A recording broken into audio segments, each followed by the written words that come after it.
मैं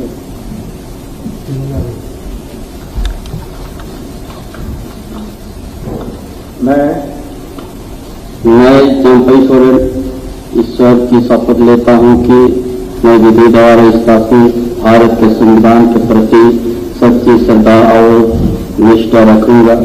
मैं भारत की प्रभुता एवं अखंडता अक्षुण्ण रखूंगा। मैं झारखंड राज्य के मुख्यमंत्री के रूप में मेरे कर्तव्य एवं श्रद्धापूर्वक और शुद्ध अंतकरण से निर्वहन करूंगा तथा मैं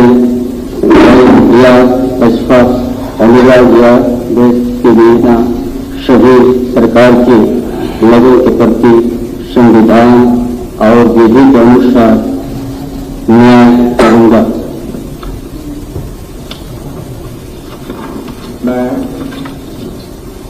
मैं चंपई सोरेन ईश्वर के शपथ लेता हूं कि जो विषय झारखंड राज्य के मुख्यमंत्री के रूप में मेरे विचार के लिए लाया जाएगा अथवा मुझे ज्ञात होगा उसे किसी व्यक्ति या व्यक्तियों को तब तक सिवाय जबकि ऐसे मुख्यमंत्री के रूप में मैं अपने कर्तव्य के सम्यक निर्वहन के लिए ऐसा करना अपेक्षित हूँ।